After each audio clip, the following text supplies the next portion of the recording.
Saudara sekalian, mari kita kembali mengingat ayat hafalan kita dari Roma pasal 8 ayat 38 dan 39. Sebab aku yakin bahwa baik maut maupun hidup, baik malaikat-malaikat maupun pemerintah-pemerintah, baik yang ada sekarang maupun yang akan datang, atau kuasa-kuasa, baik yang ada di atas ataupun yang ada di bawah, ataupun sesuatu makhluk yang lain, tidak akan ada yang dapat memisahkan kita dari kasih Allah dalam Kristus Yesus Tuhan kita. Ini adalah satu buah ayat yang sangat menghiburkan, saudara. Paulus menunjukkan bahwa di dalam Kristus Yesus keselamatan kita itu sangat secure, dan dia mendaftarkan apapun saja, dimanapun saja, dan kapanpun saja, tidak akan ada yang dapat memisahkan kita dari kasih Allah. Kiranya ini menjadi satu buah penghiburan yang sangat kukuh dan pasti bagi setiap kita. Pujilah Tuhan.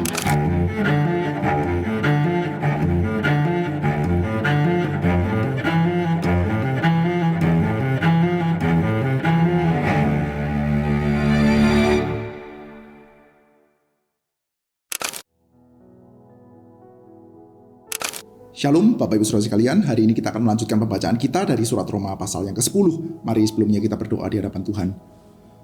Bapa di dalam surga, kami bersyukur karena kami memiliki Allah seperti Engkau yang tidak pernah berubah setia dari janjimu sejak turun-temurun dari zaman-zaman yang sangat lampau. Kami bersyukur di hadapan Tuhan karena sejarah panjang menjadi satu buah kesaksian bahwa Engkau adalah Allah yang senantiasa tepat terhadap janjimu. Kami bersyukur untuk orang-orang lemah seperti kami ini ada kesetiaan Tuhan di dalam kebenaran Tuhan yang Kau kenakan kepada kami melalui Kristus Yesus Tuhan kami, hanya melalui iman. Terima kasih ya Tuhan untuk kebaikan-Mu. Berikanlah kepada kami firman dan berikanlah kepada kami kekuatan, karena kami percaya bahwa firman-Mu adalah firman yang janjinya itu kukuh, yang tidak akan bergoncang bahkan sampai langit dan bumi berlalu sekalipun. Terima kasih Tuhan, kiranya nama-Mu dipermuliakan dalam nama Tuhan Yesus. Kami bersyukur dan berdoa. Amin. Roma pasal 10. Saudara-saudara, keinginan hatiku dan doaku kepada Tuhan ialah supaya mereka diselamatkan. Sebab aku dapat memberi kesaksian tentang mereka bahwa mereka sungguh-sungguh giat untuk Allah, tetapi tanpa pengertian yang benar. Sebab oleh karena mereka tidak mengenal kebenaran Allah, dan oleh karena mereka berusaha untuk mendirikan kebenaran mereka sendiri, mereka tidak takluk kepada kebenaran Allah. Sebab Kristus adalah kegenapan hukum Taurat, sehingga kebenaran diperoleh tiap-tiap orang percaya. Sebab Musa menulis kebenaran karena hukum Taurat, orang yang melakukannya akan hidup karenanya. Tetapi kebenaran karena iman berkata demikian, jangan katakan di dalam hatimu, siapakah yang akan naik ke sorga, yaitu untuk membawa Yesus turun. Atau siapakah yang akan turun ke jurang maut, yaitu untuk membawa Kristus naik dari antara orang mati. Tetapi apakah katanya, ini firman itu dekat padamu, yakni di dalam mulutmu dan di dalam hatimu. Itulah firman iman yang kami beritakan. Sebab jika kamu mengaku dengan mulutmu bahwa Yesus adalah Tuhan dan percaya dalam hatimu bahwa Allah telah membangkitkan Dia dari antara orang mati, maka kamu akan diselamatkan. Karena dengan hati orang percaya dibenarkan dan dengan mulut orang mengaku dan diselamatkan. Karena kitab suci berkata, barang siapa yang percaya kepada Dia tidak akan dipermalukan. Sebab tidak ada perbedaan antara orang Yahudi dan orang Yunani, karena Allah yang satu itu adalah Tuhan dari semua orang, kaya bagi semua orang yang berseru kepadanya. Sebab barang siapa berseru kepada nama Tuhan akan diselamatkan. Tetapi bagaimanakah mereka berseru kepadanya jika mereka tidak percaya kepadanya? Bagaimanakah mereka dapat percaya kepada Dia jika mereka tidak mendengar tentang Dia? Bagaimana mereka mendengar tentang Dia jika tidak ada yang memberitakannya? Dan bagaimanakah mereka dapat memberitakannya jika mereka tidak diutus? Seperti ada tertulis betapa indahnya kedatangan mereka yang membawa kabar baik. Tetapi tidak semua orang yang telah menerima kabar baik itu. Yesaya sendiri berkata, Tuhan, siapakah yang percaya kepada pemberitaan kami? Jadi iman timbul dari pendengaran, dan pendengaran oleh firman Kristus. Tetapi aku bertanya, adakah mereka tidak mendengarnya? Memang mereka telah mendengarnya. Suara mereka sampai ke seluruh dunia, dan perkataan mereka sampai ke ujung bumi. Tetapi aku bertanya, adakah Israel menanggapnya? Pertama-tama Musa berkata, aku menjadikan kamu cemburu terhadap orang-orang yang bukan umat, dan membangkitkan amarahmu terhadap bangsa yang bebal. Dan dengan berani Yesaya mengatakan, aku telah berkenan ditemukan mereka yang tidak mencari aku. Aku telah menampakkan diri kepada mereka yang tidak menanyakan aku. Tetapi tentang Israel ia berkata, sepanjang hari aku telah mengurunkan tanganku kepada bangsa yang tidak taat dan yang membantah. Sampai di sini pembacaan Alkitab kita. Rekan-rekan sekalian, kita mengingat saudara bahwa di dalam pasal 9 sampai pasal 11 Paulus berusaha untuk menjelaskan bahwa Allah adalah Allah yang tidak pernah berubah setia. Allah tidak membuat plan B nabi. Sejak di dalam perjanjian lama, mungkin orang-orang Yahudi akan bertanya-tanya, loh kami adalah orang-orang bersunat, sudah menerima janji dari Tuhan. Kami adalah orang-orang yang hidup di dalam Taurat, di dalam satu buah tradisi yang panjang dari bapa leluhur sampai kepada Musa. Kami adalah orang-orang yang secara natural, secara badaniah percaya bahwa kami adalah umat pilihan Tuhan.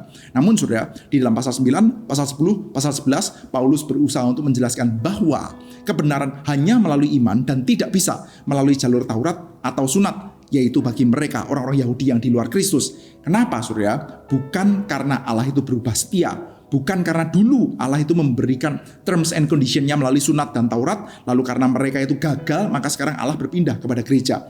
Maka di dalam pasal 9, Paulus berusaha untuk menjelaskan, ingat ya, bahwa sejak di dalam perjanjian lama sekalipun mereka yang dikatakan sebagai orang Israel, mereka yang dikatakan sebagai orang-orang yang menerima janji, itu bukan semua orang Israel. Yang disebut sebagai Israel itu bukan semua Israel. Yang disebut sebagai anak Abraham itu bukan semua anak Abraham, melainkan Ishak dan bukan Ismail. Yang disebut sebagai keturunan Ishak itu bukan semua anaknya Ishak. Nah ini kontrasnya lebih jelas lagi saudara. Kalau anak Abraham itu berasal dari dua perempuan, yang satu adalah anak hamba, maka tidak dianggap. Tapi bagaimana dengan anaknya Ishak?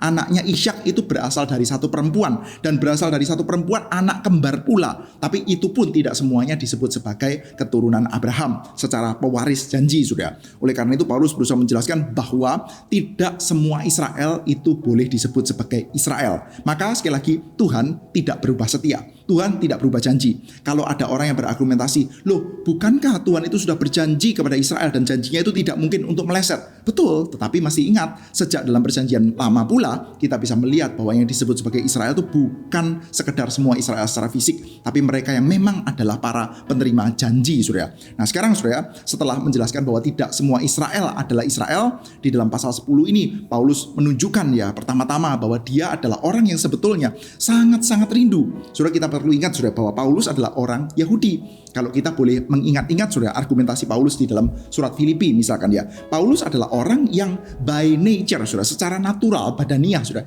dia mengatakan bahwa aku adalah dia yang paling bisa berbangga secara hal-hal lahiriah. Betul ya saudara ya? Di dalam surat Filipi pasal 3, Paulus itu mengkontraskan diri dengan orang-orang yang membanggakan diri dengan hal-hal yang oleh Paulus disebut sebagai lahiriah. Ingat saudara ya, di dalam Filipi pasal 3, Paulus memberikan peringatan yang sangat keras kepada mereka yang mungkin ada aroma Judaizers sudah masuk ke dalam jemaat Filipi. Maka Paulus mengatakan hati-hati kepada para anjing, hati-hati kepada para mutilators of flesh, para penyunat palsu, hati-hati kepada para pekerja jahat saudara. Nah ini adalah orang-orang yang berusaha untuk memberitakan Kristus plus sunat saudara. Maka Paulus mengatakan itu adalah hal lahiriah, dan saya mengatakan ini bukan berarti karena saya tidak punya. Saya mengatakan bahwa kamu nggak perlu itu bukan karena saya nggak punya. Paulus mengatakan kalau mau urusan berbangga terhadap hal lahiriah, aku lebih daripada mereka semua, karena Paulus sudah menyatakan bahwa dia punya itu. Dan tampaknya ketika Paulus mau menyatakan ini, maka by nature Paulus adalah orang-orang yang bangga terhadap hal-hal lahiriah itu sudah. Meskipun ketika dikontraskan dengan Kristus, Paulus menganggapnya sebagai sampah sudah. Dia adalah orang Ibrani asli, dia disunatkan pada hari ke-8, dia itu dari mazhab Farisi, dia itu menganiaya jemaat, dia itu adalah orang yang mengatakan bahwa menjalankan hukum Taurat dengan tidak bercacat. Di dalam Kisah Para Rasul, Paulus sempat menyatakan saudara bahwa aku adalah yang giat sekali di dalam hukum nenek moyangku saudara. Maka bisa dikatakan ya bahwa Paulus adalah dia yang adalah orang Yahudi. Dia mengasihi orang Yahudi. By nature saudara, dia berharap orang-orang Yahudi itu diselamatkan. Dia sangat bangga dengan keyahudiannya saudara. Tetapi dia juga sadar bahwa tidak semua orang Yahudi, tidak semua Israel itu adalah Israel secara fisik. Nah sekarang saudara, Paulus membuka dengan mengatakan, aku memberi kesaksian tentang mereka bahwa mereka sungguh giat untuk Allah, tapi tanpa pengertian benar. Sebab karena mereka tidak mengenal kebenaran Allah, dan oleh karena mereka berusaha untuk mendirikan kebenaran mereka sendiri, maka mereka tidak takluk pada kebenaran Allah. Nah ini kesedihannya Paulus saudara. Aku punya keinginan hati, aku berdoa kepada Tuhan supaya mereka diselamatkan. Tapi masalahnya mereka ingin mendirikan kebenaran mereka sendiri dan bukan kebenaran Allah. Nah kita tahu saudara, apa yang disebut sebagai kebenaran Allah? Kebenaran Allah adalah bahwa apa yang dinyatakan di dalam perjanjian lama, apa yang dijanjikan di dalam perjanjian lama itu penggenapannya ada di dalam Kristus. Dan di dalam Kristus kita itu dipersekutukan dengan dia itu oleh iman, bukan karena sunat dan bukan karena hukum Taurat. Harus percaya kepada kebenaran Allah yang bertolak dari iman kepada iman. Nah, ini di dalam pasal pertama sudah Paulus menyatakan ya sudah bahwa Injil itu adalah kekuatan Allah. Aku tidak malu terhadap Injil. Injil itu punya kekuatan besar karena Injil itu di dalamnya nyata kebenaran Allah, sudah. Kebenaran Allah, the righteousness of God yang bertolak dari iman kepada iman. Kebenaran Allah adalah kebenaran karena iman, dan kebenaran yang mereka tegakkan sendiri adalah kebenaran yang bersandarkan kepada kekuatan sendiri, tidak bersandarkan pada Kristus, bersandarkan kepada kemampuan mereka untuk menjalankan hukum Taurat, sudah. Maka sekarang dia melanjutkan, apa alasannya? Jawabannya, Kristus adalah kegenapan hukum Taurat. Ini satu buah ide yang tadinya sudah pernah muncul, sudah. Sehingga kebenaran diperoleh tiap orang yang percaya. Musa menulis tentang kebenaran karena hukum Taurat. Orang yang melakukannya akan hidup karenanya. Nah ini sudah, kalau mereka mau menegakkan kebenaran mereka sendiri, stop kepada hukum Musa. Mereka yang melakukan, mereka yang bisa hidup oleh karena melakukan itu. Tetapi faktanya siapa, sudah? Nggak ada satu. Di dalam seluruh alam semesta nggak ada satu, sudah, selain Yesus Kristus sendiri, sudah. Maka dikatakan bahwa Kristus yang menggenapkan hukum Taurat, sudah. Kalau kita boleh main-main sedikit, sudah ya, misalkan di dalam Injil Matius ya, Tuhan Yesus mengatakan bahwa saya datang bukan untuk meniadakan Taurat, aku datang untuk menggenapkannya. Setiap single detail di dalam perjanjian lama itu, sudah, nggak ada yang luput, sudah, itu digenapkan di dalam Yesus Kristus. Oleh karena itu, hanya di dalam Dialah kita bisa memperoleh kebenaran itu. Kalau kita mengandalkan kebenaran karena hukum Taurat, melalui apa yang dikatakan oleh Musa itu, bahwa semua yang melakukannya akan memperoleh hidup, yang nggak ada satu, sudah, nggak ada yang bisa. Harus Anda menempel kepada Kristus, karena Kristus sajalah satu-satunya yang bisa menggenapkan semuanya itu, sudah. Nah maka sekarang sudah dilanjutkan. Oke, kalau gitu bagaimana? Kalau menjalankan hukum Musa itu kan terjal sekali, karena faktanya nggak ada satu orang pun yang bisa, sudah. Mau serohani apa, sehebat apa. Nah selanjutnya, sudah, kita melihat ada ucapan ini. Tetapi kebenaran karena iman berkata demikian, jangan katakan di dalam hatimu, siapakah yang akan naik ke sorga, yaitu untuk membawa Yesus turun, atau siapakah yang akan turun ke dalam jurang maut, yaitu untuk membawa Kristus naik dari antara orang mati. Tapi apa katanya? Firman itu dekat kepadamu, yakni di dalam mulutmu dan di dalam hatimu. Nah saudara, kalau kita perhatikan saudara, bahwa di dalam bagian ini Paulus itu merujuk kepada kitab Ulangan, saudara.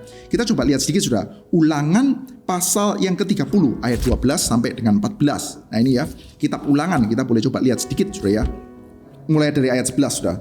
Sebab perintah ini yang kusampaikan kepadamu pada hari ini tidaklah terlalu sukar bagimu dan tidak pula terlalu jauh. Tidak di langit tempatnya sehingga engkau berkata, siapakah yang akan naik untuk mengambilnya bagi kita dan memperdengarkannya kepada kita supaya kita melakukannya. Juga tidak di seberang lautan tempatnya sehingga engkau berkata, siapakah yang akan menyeberang ke seberang laut untuk mengambilnya bagi kita, memperdengarkannya bagi kita supaya kita melakukannya. Tapi firman ini sangat dekat kepadamu, yakni dalam mulutmu dan di dalam hatimu untuk dilakukan, saudara. Nah saudara, kita berbicara ya tentang Taurat, dan Paulus mengatakan bahwa hukum itu ya bagi orang yang ditebus. Maka firman itu ada di dalam hatimu. Kamu tidak mengatakan bahwa, aduh, siapa yang bisa naik ke langit untuk membawa Taurat itu turun, atau siapa yang bisa menyeberangi lautan. Nah sudah, kata lautan ini penting, sudah ya. Di dalam kosmologi, ya, kosmologinya orang-orang Yahudi, sudah, lautan itu adalah bawah bumi. Jadi kalau sudah mengingat, sudah, kadang-kadang muncul ya, beberapa kali muncul di dalam kitab suci ya, langit di atas, bumi di bawah, air di bawah bumi, laut di bawah bumi. Nah, laut di bawah bumi itu kadang-kadang identik dengan dunia orang mati, saudara. Dunia orang mati, pokoknya kuasa kegelapan, saudara. Saudara ingat pada waktu Tuhan Yesus berjalan di atas air, murid-murid ketika melihat, saudara, mereka tidak mengatakan bahwa itu guru, tapi mereka mengatakan itu hantu, saudara. Karena apa? Itu tempatnya. Laut itu adalah tempat kuasa kegelapan. Di dalam Wahyu, ini menurut kosmologinya mereka, saudara. Di dalam kitab Wahyu dikatakan bahwa nanti dalam langit dan bumi yang baru nggak ada lagi laut, saudara. Anda jangan kecewa ya, nanti tidak bisa berselancar dan sebagainya. Tapi karena laut itu gambarannya adalah tentang dunia orang mati, saudara, dunianya kuasa kegelapan, saudara. Dan sekarang, saudara, kalau di dalam kitab Ulangan dikatakan siapa yang mau menyeberangi. Nah di sini Paulus mengkaitkannya dengan kematian, saudara, dengan lautan ya. Atau siapakah yang akan turun ke jurang maut, saudara, yaitu untuk membawa Kristus naik dari antara orang mati, saudara. Nah pendek kata, saudara, di dalam kitab Ulangan itu dikatakan bahwa firman itu akan ditaruh di dalam hatimu. Setelah kamu diperbarui, firman itu akan ditaruh di dalam hatimu. Tetapi balik lagi, saudara, kalau kita menuruti hukum Musa, saudara ya, kita berjalan di luar Kristus dengan hukum Musa, saudara, kita berpikir, saudara, bahwa menjalankan hukum Taurat itu berat banget, saudara, menjalankan hukum Taurat. Bagaimana? Faktanya nggak ada orang yang bisa satu kok. Nggak ada satu orang pun yang bisa menjalankan semuanya kok. Sehingga orang bisa saja, saudara, di luar Kristus, orang di luar yang ditebus, mereka akan berkata di dalam mulut mereka, waduh, hukum seperti ini, siapa yang mau bawa naik ke atas sorga untuk bawa turun bagi kami, supaya kami mengenal semuanya, supaya kami bisa menjalankannya dengan sempurna. Terus bisa ada keluhan lagi, siapa yang mau menyeberangi lautan untuk membawa itu kepada kami? Jauh sekali. Tapi sudah ada janji itu di dalam kitab Ulangan, itu akan ditaruh di dalam hatimu, itu akan dekat dalam hatimu. Tapi bagaimana prosesnya? Faktanya di dalam perjalanan sejarah bangsa Israel, saudara, mereka Kapan itu bisa terjadi? Kapan mereka itu bisa mengalami bahwa Taurat itu ada di dalam hati mereka? Mereka itu bisa hidupnya itu keluar berdasarkan Taurat? Ya jawabannya di sini, saudara. Jawabannya sekarang Paulus mengatakan, nggak perlu ya, kamu nggak usah mengatakan bahwa harus ada yang naik ke surga untuk membawa Kristus turun, atau turun ke dalam jurang maut, atau laut, saudara, turun ke dalam jurang maut, atau kalau dalam kitab Ulangan, lautan, saudara, lalu membawa Kristus bangkit, saudara. Nggak perlu, karena itu ada di dalam hatimu. Firman itu dekat di dalam hatimu, yakni dalam mulutmu, dalam hatimu. Inilah firman iman yang kami beritakan. Nah ini jalurnya beda, saudara. Sekali lagi ya, kalau tadi jalurnya kebenaran karena menjalankan hukum Taurat, sekarang kebenaran karena iman. Nah melalui jalur ini, jalannya adalah seperti ini. Jika kamu mengaku dengan mulutmu bahwa Yesus adalah Tuhan, dan percaya dalam hatimu bahwa Allah telah membangkitkan dia dari antara orang mati, maka kamu akan diselamatkan. Karena dengan hati orang percaya dan dibenarkan, dan dengan mulut orang mengaku dan diselamatkan. Karena kitab suci berkata, barang siapa percaya kepada dia, tidak akan ada yang dipermalukan. Sebab tidak ada perbedaan antara orang Yahudi dan orang Yunani. Karena Allah yang satu itu adalah Tuhan dari semua orang, kaya bagi semua orang yang berseru kepadanya. Sebab barang siapa berseru kepada nama Tuhan akan diselamatkan. Nah saudara, ini jangan dicopot dari konteks, saudara ya. Ini adalah kutipan dari kitab Yoel ya. Jangan copot dari konteks lalu kita mengatakan, siapapun saja mengatakan nama Yesus, dia pasti akan diselamatkan gitu ya. Lalu kita benturkan dengan Injil Matius. Nah saudara, adalah satu buah disiplin tafsir yang baik ya, untuk kita tidak gampang-gampang membentur-benturkan kata-kata yang sama dari dua kitab yang berbeda. Karena kata yang sama itu di dalam kitab yang berbeda, oleh penulis yang berbeda, bisa dipakai untuk tujuan yang berbeda. Jadi kalau di dalam metode tafsir, saudara ya, metode hermeneutik, saudara, seringkali untuk satu kata itu kita mesti hati-hati, saudara. Kata-kata ini dipakai oleh Paulus dengan dipakai sama Yohanes bisa berbeda. Dipakai sama Paulus dengan dipakai oleh Matius bisa berbeda. Nah biasanya di dalam Pauline usage sekalipun ya, dalam pemakaiannya Paulus sekalipun ya, kadang-kadang kita mesti teliti lagi, saudara. Paulus memakai kata ini dalam surat ini, dalam surat yang lain, ini artinya itu sepenuhnya sama atau enggak, saudara. Nah kita perlu hati-hati, saudara. Jangan kita bagian ini kita benturkan ya. Tuhan Yesus mengatakan, tidak semua yang berseru kepadaku Tuhan, Tuhan akan diselamatkan. Loh di sini dikatakan bahwa siapa yang berseru ya akan diselamatkan. Nah saudara, kapan-kapan kita bahas Injil Matius ya. Tetapi sekali ini kita tidak lagi bahas ke sana, saudara. Yang di sini Paulus sedang ingin mengatakan bahwa coba lihat ya, melalui jalur Taurat, melalui jalur jalan seperti yang dikatakan ya, siapa menjalankan Taurat akan hidup daripadanya. Musa mengatakan seperti itu, coba jalankan jalur itu. Siapa yang bisa mengatakan? Siapa yang bisa menjalankan? Tidak ada, saudara. Anda pada ujungnya akan mengeluh dan mengatakan, siapa sih yang akan naik ke surga untuk bawa hukum itu kepada kami, supaya kami bisa diajarkan dan kami bisa jalankan. Siapa sih yang mau menyeberangi lautan untuk bawa itu kepada kami. Tapi janji dalam kitab Ulangan dikatakan bahwa tidak usah katakan itu, karena itu akan ditaruh dalam hatimu. Itu akan sangat dekat dengan kamu. Firman itu akan sangat dekat kepada kamu.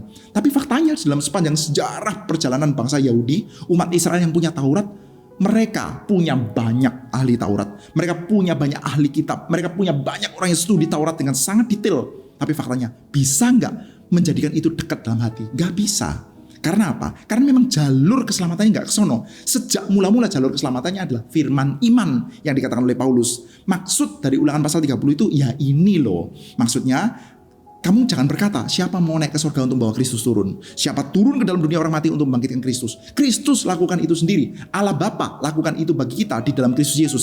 Allah Bapa yang mengirimkan Yesus Kristus, Allah Bapa yang membangkitkan Kristus dari antara orang mati, maka Dia yang melakukan, bukan kita sendiri. Dan maka sekarang menjadi dekat bagi kita, menjadi tidak mustahil lagi bagi kita, yaitu apa? Ada dalam hati kita. Dalam hati kita percaya, dari mulut kita mengaku. Maka dari kepercayaan kita, mulut kita mengakuinya, saudara, maka kita diselamatkan. Kita berseru dalam nama Tuhan. Ini kontrasnya adalah ini, saudara. Bukan setiap orang yang pokoknya ngomong ya, keluarkan kalimat syahadat atau kredonya kita, lalu kita diselamatkan ya. Bukan itu, tetapi dikontraskan antara jalur melakukan dengan jalur percaya. Kalau kita melalui jalur percaya, ya itu dekat memang. Dalam hati kita mengaku, dalam hati kita percaya, mulut kita mengaku, sudah. Tetapi selanjutnya, nah ini Paulus, sudah. Paulus itu penginjil, sudah ya. Primarily Paulus itu adalah seorang pastor dan dia adalah seorang penginjil, sudah. Maka dia langsung melanjutkan dengan mengatakan bahwa oke, siapa berseru dalam nama Tuhan akan diselamatkan. Tapi sebelum manusia itu bisa berseru dalam nama Tuhan, bisa menyerukan, meminta keselamatan di dalam Kristus Yesus, siapa yang bisa sampai pada seruan itu ya? Dan orang ini bukan cuma Yahudi, tapi Yahudi dan non-Yahudi. Bagaimana caranya? Paulus melanjutkan, bagaimana mereka dapat berseru kepadanya jika mereka tidak percaya kepada dia? Bagaimana mereka dapat percaya jika mereka tidak mendengar tentang dia? Bagaimana mereka mendengar tentang dia jika tidak ada yang memberitakannya? Dan bagaimanakah mereka dapat memberitakannya jika mereka tidak diutus? Sebab ada tertulis betapa indahnya kedatangan mereka yang membawa kabar baik, saudara. Maka di sini sudah Paulus langsung melanjutkan dengan mengatakan pentingnya adanya perutusan. Pentingnya adalah utusan-utusan yang akan memberitakan berita Injil Kristus Yesus, yang mana kita akan dipersekutukan dengan dia melalui iman. Harus ada perkabaran Injil, saudara. Kepada siapa? Dalam hal ini, saudara, primarily, pertama-tama kepada bangsa Yahudi, kepada orang-orang Yahudi yang mereka sangat keras hati, yang Paulus katakan, aduh, dalam hatiku ya, ini kerinduanku, ini doaku, aku sangat ingin supaya mereka diselamatkan. Tapi ya, bagaimana mereka menolak gitu. Maka mereka itu melalui jalur Musa, nggak bisa loh, nggak ada satu yang bisa, harus melalui jalur iman. Tetapi untuk jalur iman dan mereka berseru, harus ada yang memberitakan pada mereka. Maka menekankan pentingnya pemberitaan Injil, sudah. Selanjutnya, tapi tidak semua orang telah menerima kabar baik itu. Yesaya sendiri berkata, Tuhan, siapa yang percaya kepada pemberitaan kami? Jadi iman timbul dari pendengaran, dan pendengaran oleh firman Kristus. Tapi aku bertanya, adakah mereka tidak mendengarnya? Memang mereka telah mendengarnya. Nah, ini sudah ironinya, sudah. Paulus melanjutkan lagi tentang bagaimana mereka itu tetap menjadi orang-orang yang tidak percaya, sudah. Ada ironinya. Mereka itu sudah menerima berita itu. Orang-orang Yahudi, faktanya sudah pada waktu Pentakosta dan Paulus itu pergi menginjili, sudah, tentu tidak semua, sudah, tapi secara etnik ya banyak di antara orang Yahudi yang mereka sudah tahu berita itu. Mereka menerima berita itu, tapi mereka belum percaya, sudah. Tapi nah ini ya, ayat yang penting ya, Paulus mengatakan iman timbul dari pendengaran, dan pendengaran oleh firman Kristus. Kalau kita mau melalui jalur iman itu harus melalui pendengaran akan firman. Nggak ada jalan yang lain, sudah. Manusia yang beriman, imannya itu akan lahir dari firman. Saudara, ini akhir-akhir tahun ini biasanya kan kita merenungkan tentang reformasi, saudara. Ini satu hal yang menjadi poin pemisah, saudara, di dalam gereja-gereja reformasi, saudara. Gereja-gereja reformasi itu percaya bahwa kita diselamatkan melalui persekutuan kita dalam Kristus Yesus. Nah, gereja Katolik juga percaya itu, saudara, bahwa kita diselamatkan oleh persekutuan kita dalam Kristus Yesus. Yang bisa menyelamatkan kita itu adalah Yesus Kristus. Gereja Katolik Roma dan gereja Kristen Protestan sama, saudara. Kita hanya bisa diselamatkan di dalam Kristus Yesus. Cuman, saudara, kita percaya bahwa kita itu bisa diselamatkan dalam Kristus Yesus itu melalui iman, bukan melalui sakramen, tapi melalui iman. Dan iman itu hanya bisa muncul dari pendengaran akan firman. Oleh karena itu, pemberitaan firman Tuhan menjadi sangat-sangat sentral di dalam gereja-gereja Protestan, saudara. Saudara, kalau berada di dalam gereja Protestan, saudara mesti mendoakan gereja Anda masing-masing ya. Gereja yang maksudnya non-Roma Katolik, saudara, bahwa pemberitaan firman itu harus sentral, saudara. Pemberitaan firman, bukan acara-acara yang lain, atau dalam ibadah itu bukan acara-acara yang lain, dan juga pemberitaan firman-Nya itu juga bukan diisi oleh banyak kesaksian, tapi pemberitaan firman Tuhan. Karena kita percaya, saudara, bahwa persekutuan dengan Kristus hanya bisa muncul melalui iman, dan iman hanya bisa lahir dari adanya pemberitaan akan firman, saudara. Nah, tapi selanjutnya dikatakan ya, lah apakah orang Yahudi itu belum menerima firman? Sebetulnya sudah punya banyak pemberitaan-pemberitaan firman bagi mereka, saudara. Tetapi, saudara, nah ini pertama ada ucapan yang nanti akan dikembangkan lagi oleh Paulus dalam pasal 11, saudara. Adakah Israel menanggapnya? Pertama-tama Musa berkata, aku menjadikan kamu cemburu terhadap orang-orang yang bukan umat, dan membangkitkan amarahmu terhadap bangsa-bangsa yang bebal. Di satu sisi, sudah dikatakan bahwa orang Yahudi yang tidak percaya itu ya, mereka dibangkitkan kecemburuannya, sudah. Nanti ide ini akan lebih banyak berkembang di dalam pasal 11, sudah. Tapi ini satu hal yang saudara dan saya penting, sudah. Saudara coba bayangkan ya, saat ini ya, orang Israel, keturunan dari bangsa Yahudi itu, saudara, yang dikatakan oleh Paulus, aku sangat rindu supaya mereka bertobat. Saya kira, saudara, kerinduan seperti ini kita juga mesti punya, saudara. Ini kerinduannya Paulus loh, saudara. Punya kerinduan yang sama seperti kerinduannya Paulus kan masuk akal ya, saudara ya. Dan kita percaya dia adalah orang yang sangat dipakai oleh Tuhan, saudara. Dan dalam bagian ini kita melihat ya, Musa yang mana tulisannya dipakai oleh Paulus, dikatakan bahwa Tuhan itu mau membangkitkan cemburu. Bahwa sekarang berkat Tuhan itu sampai kepada Gentiles itu harusnya membangkitkan orang-orang Israel itu cemburu, saudara. Sekarang boleh jadi refleksi ya bagi saudara dan saya. Pertanyaan, saudara, keberadaan orang-orang Kristen, keberadaan saudara dan saya, saudara, dalam banyak hal ya, itu kira-kira ya akan bikin orang-orang Yahudi cemburu nggak ya? Atau bikin orang Yahudi itu memandang rendah? Saudara, cemburu dengan memandang rendah, dengan nggak peduli, itu kan hal yang berbeda, saudara ya. Kalau dalam kehidupan kita sehari-hari, saudara, ada orang-orang tertentu yang karena hidupnya kita jadi ini bukan nasihat etika ya, saudara, tapi pengamatan dalam kehidupan keseharian kita, saudara. Pengamatan dalam kehidupan keseharian kita itu ada kehidupan orang-orang yang bikin kita itu kasihan atau mungkin menghina kalau kita jahat, saudara. menghina atau jahat itu biasanya kehidupan yang lebih bawah, sudah. Kalau kehidupannya lebih bawah dari kita, macam-macam ya, entah itu ekonominya, entah itu kepintarannya, teknologinya, dedikasinya, macam-macam, sudah. Atau sifat hidupnya, ada yang kita itu kalau lihat mereka, aduh kasihan ya orang ini ya. Atau kalau kita jahat, kita hina, sudah. Ada orang yang kita nggak peduli, sudah. Karena apa? Mereka terlalu nggak menonjol, nggak kelihatan sangat menderita, nggak kelihatan menonjol, ya kita nggak peduli, sudah. Ada juga orang-orang yang quote and unquote membuat kita itu cemburu. Kok bisa ya orang baiknya kayak begitu ya? Kok bisa ya orang itu hebatnya kayak gitu? Kok bisa ya orang itu pintarnya seperti itu, sudah? Nah, sudah, berkat Allah bagi bangsa-bangsa lain dikatakan oleh Musa dan sekarang dikatakan oleh Paulus akan membangkitkan kecemburuan bagi bangsa Yahudi, sudah. Sekarang sudah pertanyaannya, kehidupan orang-orang Kristen, kehidupan saudara dan saya, kehidupan gereja, penata layanannya, kehidupan mereka, kehidupan Anda dan saya, itu kira-kira bisa bikin orang cemburu gak, sudah ya? Bukan cemburu karena status sosialnya terlalu kaya-kaya gitu, bukan ya. Tapi seperti kayak kelihatan mereka ini disertai Tuhan banget ya. Diberkati Tuhan sekali ya. Seperti kayak ada kemuliaan Tuhan yang nyata dalam kehidupan mereka. Sehingga saya itu cemburu, sudah. Jangan-jangan enggak, sudah. Jangan-jangan malah mereka lihat kita tuh kasihan, sudah. Jangan-jangan loh, sudah. Kok dalam gereja berantem melulu? Aduh, urusannya cuma urusan keuangan. Aduh, dalam gereja yang diperhatikan orang-orang kaya itu kan mereka bisa pandang rendah malahan, sudah. Atau simply indifferent, sudah. Just gak peduli lah, ada nggak ada juga nggak ada pengaruhnya gitu ya. Kehidupannya terlalu tidak signifikan. Yang mana, sudah ya? Nah, ini menjadi satu buah bahan refleksi bagi kita, sudah. Selanjutnya, sudah, Paulus melanjutkan, dengan berani Yesaya mengatakan, aku telah berkenan ditemukan oleh mereka yang tidak mencari aku, dan aku telah menampakkan diri kepada mereka yang tidak menanyakan aku. Tapi tentang Israel ia berkata, sepanjang hari aku telah mengulurkan tanganku kepada bangsa yang tidak taat dan yang membantah, sudah. Nah, ini dilanjutkan, sudah ya, elaborasinya Paulus dengan mengatakan bahwa sekarang cemburunya itu sedang dibangkitkan. Karena apa? Karena faktanya itu Tuhan itu tidak dicari sama bangsa Yahudi. Mereka yang kelihatan sibuk-sibuk dengan banyak upacara kurban mereka nggak peduli dengan the real God ya. Sekarang maka Tuhan untuk membangkitkan cemburu mereka, aku berkenan ditemukan oleh mereka yang tidak mencari aku. Aku menampakkan diri kepada mereka yang tidak menanyakan aku. Tapi tentang Israel, sepanjang hari aku telah mengulurkan tanganku kepada bangsa yang tidak taat dan yang membantah. Mereka itu menolak Tuhan yang dinyatakan di dalam Yesus Kristus. Nah, tapi sekarang, sudah ya, apakah itu artinya adalah ya sudah Israel keras hati akhirnya nggak bisa ditolong lagi, sudah? Nah, nanti kita akan melihat jawabannya itu di dalam pasal 11, sudah. Dan setelah pasal 11, sudah, kita akan melihat ya bagaimana secara praktikal ya etisnya kita itu akan bersikap seperti apa ya kepada orang-orang Yahudi, kepada bangsa Israel. Tetapi juga di sisi yang lain, sudah, kita tahu, sudah, satu hal yang menguatkan kita juga bagi orang bukan Yahudi, yaitu bahwa Tuhan tidak pernah bikin plan B. Tuhan itu tidak pernah merubah rencananya. Tuhan itu tidak berubah setia. Baik, Bapak Ibu sekalian, hari ini saya ingin mengajak kita untuk menaikkan dua pokok doa, saudara. Yang pertama, mari kita bersama-sama mensyukuri bahwa Tuhan kita adalah Tuhan yang setia, yang tidak pernah berubah setia. Di dalam argumentasi pasal 9 sampai pasal 11 itu dinyatakan, saudara, kita punya Tuhan yang tidak pernah berubah setia. Yang kedua, saudara, kita juga berharap, saudara, bahwa kita yang sudah menerima pembenaran oleh iman itu akan memiliki jenis kehidupan yang serupa dengan Kristus sehingga membangkitkan kecemburuan banyak orang yang lain. Baik, saudara, saya mengajak kita untuk menghafalkan satu buah ayat yang sangat penting, saudara. Kita bersama-sama akan menghafalkan surat Roma pasal 10 ayat yang ke-17.